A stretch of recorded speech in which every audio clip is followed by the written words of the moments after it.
Hi guys, how's it going? Sorry for the long pause in new chapters. We did a little trip to Lake Tahoe and it was fun. And I don't know what to tell you, but we're on chapter 55, so that's what I'm going to read now. A Rocks in the Orchard. I sit by myself on the bus ride home. I hear the stink bomb of a story. Comes right up the aisle. The backseaters are talking about what happened to Calvin Chomsky. There is some lying going on. I hear this. Calvin was upside down in the hole. Blood rushed into his head and came out of his eyes. He was eaten by ants. He broke all his bones. He will never walk again. I turn around, look at the backseaters. I say, no, he's recovering. Calvin is. We gotta call at my house. He will be okay. Lance says, Buttle, who asked you? Matt says, yeah, who did? And nice try, sicking the cops on us, when the whole thing was your fault. Ha ha ha, the whole thing. I say, been wondering something. What did you see? Like when you said you lost the pygmy yesterday, part of that chase. Tell you what, they look like they are thinking it over, not trying to make up an answer, but like they aren't sure what the answer is. And Corey McSpirit is listening from the next seat over. I can see him looking on, side eyes. Matt answers me, kind of serious. He says, we already told the cops. We came around the house and I don't know. He looks at Lance. Then he says, it was like the kid vanished. Lance says, what are you, Buttle? The big interrogator here? If you or anyone thinks we stuffed that kid in the hole, you're wrong.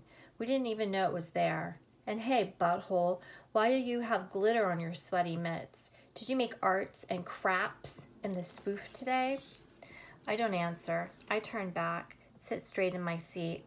I know who I am. I am the best friend of Calvin Chomsky. And the glitter is because I am loyal. When we get to the cluster stop, nothing happens. They do not chase me. They do not throw anything. I walk up to the crumble down. Uncle Drum has put a sheet of plywood over those joists. Just loose. I step on it. It thumps and rattles. I clomp along it and go inside. I sit at the kitchen counter. I ask Grandma, has she heard any more news on Calvin? She says it's going well. The Chomsky parents still hope he can come home tomorrow. She will make them chicken dinner. Grandma hits the button on the blender, makes one banana shake. She hands it to me. She says maybe what you really need is a good nap. She might be right. But I got some funniness about me, tired, but moving all around. I don't know where to be or what to do.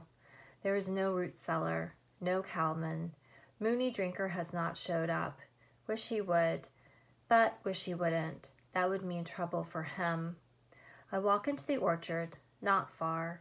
I turn and look back through the rows of trees. I see the back of the crumble down. Sure is dug up and different back there. I see the root cellar, what is left of it, that heap. Uncle Drum has to decide about trucking that mess to the transfer station or maybe getting a dumpster. I can see the two good walls and the rocks from where I am.